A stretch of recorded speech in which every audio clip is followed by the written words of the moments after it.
የኢትዮ ኤርትራ የቃላት ጦርነትና የቀይ ባህር ውጥረት። የወረኢሉ ጭካኔ። የቀኝ እጅን በመጥረቢያ የቆረጠው ጽንፈኛ ታሰረ።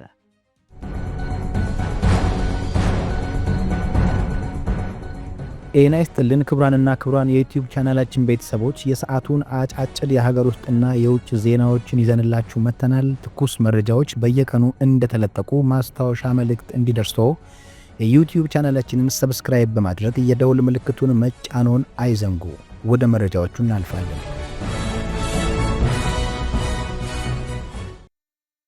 የኢትዮ ኤርትራ የቃላት ጦርነትና የቀይ ባህር ውጥረት።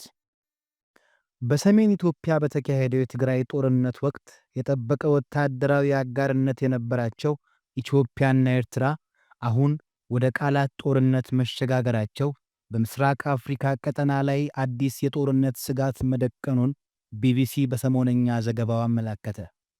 የቢቢሲው ዘገባ እንደሚያብራራው የሁለቱ ሀገራት ግንኙነት መሻከር የጀመረው የኢትዮጵያ ጠቅላይ ሚኒስትር ዶክተር አብይ አህመድ የባህር በር ጉዳይ ለኢትዮጵያ የህልውና ጉዳይ ነው ሲሉ መናገራቸውን ተከትሎ ነው። ይህ ንግግር በአስመራ በኩል እንደ ሉዓላዊነት ጥሰትና የጦርነት ደውል ተደርጎ የተወሰደ ሲሆን የረጅም ጊዜው የኤርትራ ፕሬዝዳንት ኢሳያስ አፈወርቂ ጉዳዩን በፍጹም ተቀባይነት እንደሌለው ገልጸዋል።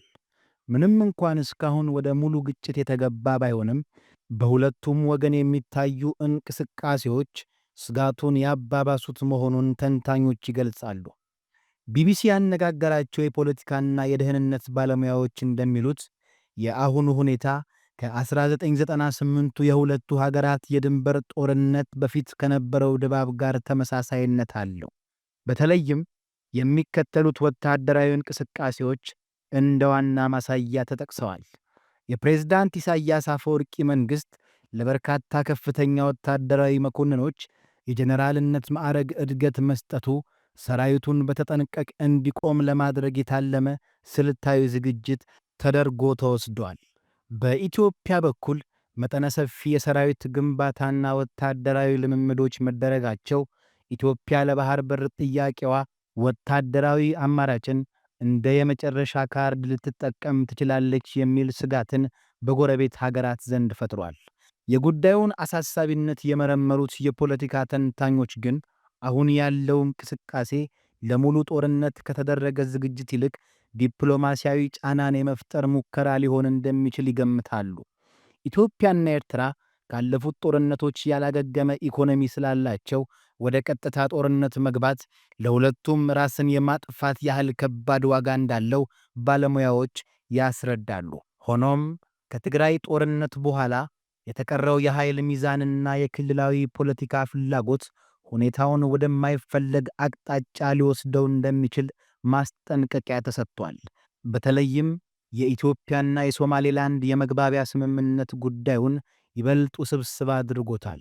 የቢቢሲ ዘገባ ማጠቃለያ እንደሚያሳየው በአሁኑ ወቅት ያለው የቃላት ውጊያና የፕሮፓጋንዳ ዘመቻ ካልተገታ በድንበር አካባቢ የሚፈጠሩ ትናንሽ ግጭቶች ወደ ሰፊ ጦርነት የመቀየር ዕድላቸው ሰፊ ነው። በ1998ቱ ጦርነት ወቅት አይከሰትም ተብሎ ይታሰብ የነበረው ግጭት በድንገት እንደተቀሰቀሰ ሁሉ አሁንም ጥንቃቄና የዲፕሎማሲ ጣልቃ ገብነት እንደሚያስፈልግ ዘገባው አጽንዖት ሰጥቷል። የወረኢሉ ጭካኔ። የቀኝ እጅን በመጥረቢያ የቆረጠው ጽንፈኛ ታሰረ። ደቡብ ወሎ ዞን ወረኢሉ ወረዳ በአካባቢው በንጹሐን ዜጋ ላይ የተፈጸመ አሰቃቂ ድርጊትን ተከትሎ የፌዴራልና የክልል ጸጥታ ኃይሎች ተጠርጣሪውን በቁጥጥር ስር ማዋላቸውን ገልጸዋል። እንደ አካባቢው የጸጥታ መዋቅር ዘገባ ክስተቱ የተፈጸመው ተጎጂው ግለሰብ የመንግሥት ደጋፊ ነህ በሚል ክስ በታጣቂ ግለሰብ ኢላማ ተደርጓል። ይህ ክስ ለፖለቲካዊ ልዩነት መግለጫነት ሳይሆን ለግፍ ተግባር መፈጸሚያ ሰበብ ሆኗል። በድርጊቱ ወቅት ተጠርጣሪው በንጹሕ ዜጋው ላይ ኢሰብአዊ ድርጊት ፈጽሟል። በመጥረቢያ በመጠቀም የቀኝ እጁን በድንጋይ ላይ ቆርጦ አካል ማጉደሉን፣ በተጨማሪም የቀኝ ጆሮውን መቁረጡን ሪፖርቶች ያሳያሉ። ይህ በሰው ልጅ ላይ ሊፈጸም የማይገባ የጭካኔ ተግባር ነው። ይህንን ከባድ የሰብአዊ መብት ጥሰት የፈጸመው ግለሰብ ለጊዜው ከሕግ ለማምለጥ ሞክሮ ነበር። ሆኖም የጸጥታ ኃይሎች ባደረጉት የተቀናጀ ክትትልና ከማኅበረሰብ ባገኙት መረጃ መሠረት በቁጥጥር ስር ውሏል። የጸጥታ አካላት በሰጡት መግለጫ ተጠርጣሪው በዞኑ በተለያዩ ቦታዎች በዘረፋና በሌሎች ወንጀሎች ተሳትፎ እንዳለው ተገልጿል። የግለሰቡ ማንነት አሁን ላይ በይፋ ያልተገለጠ ሲሆን ምርመራው በወንጀሉና ተጠርጣሪው ሊያጋልጣቸው በሚችሉ ሌሎች ተዛማጅ ወንጀሎች ላይ ትኩረቱን አድርጎ ቀጥሏል። የጸጥታ አካላት ጉዳዩ በፍጥነት ወደ ፍርድ ቤት እንደሚያመራና ተጠርጣሪው ለሠራው ወንጀል ተገቢውን የሕግ ምላሽ እንደሚያገኝ ተናግረዋል። አወዛጋቢው ቃለ ምልልስና ተጨማሪው የክስ ማዕበል በአቶ ታዬ ደንደዓ ላይ የቀድሞ የሰላም ሚኒስትር ዴኤታና የጨፌ ኦሮሚያ አባል የነበሩት አቶ ታዬ ደንደዓ ላይ የተረጋገጡት የሕግ ውጣ ውረዶች ዛሬ ኅዳር በዋለው ችሎት አዲስና ከባድ አቅጣጫ መያዛቸውን ጠበቃቸው አቶ አበራ ንጉሴ ለአዲስ ስታንዳርድ አረጋግጠዋል። የዛሬው ችሎት መጀመሪያ የነበረው ዓላማ አቶ ታዬ ደንደዓ ቀደም ሲል ከቀረቡባቸው 3 ክሶች መካከል በሕገወጥ መንገድ የጦር መሣሪያ ይዞ በመገኘት በሚለው 3ኛ ክስ ጥፋተኛ ከተባሉ በኋላ የቅጣት አስተያየት እንዲያቀርቡ ነበር።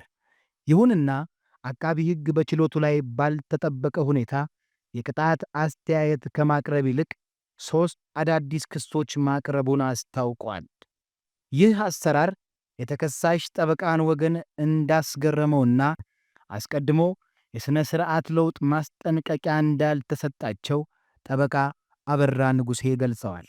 ይህ አዲስ የክስ ማዕበል የሕግ ባለሙያዎችንና ታዛቢዎችን ትኩረት ስቧል።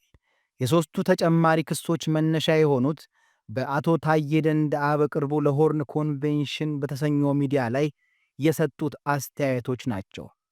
ይህ የሚያሳየው አንደኛ፣ የቃል ነጻነትና የሕግ ገደብ። የሕግ አካላት አንድ የፖለቲካ ሰው በግልጽ ሚዲያ ላይ በሚሰጠው አስተያየት ቀጥተኛ የወንጀል ክስ መሠረት ሊያደርጉ እንደሚችሉ ነው። ይህም በሀገሪቱ የፖለቲካ ንግግር ወሰንና በሕግ ማስከበር መካከል ያለውን ስሱ ድንበርን ያሳያል።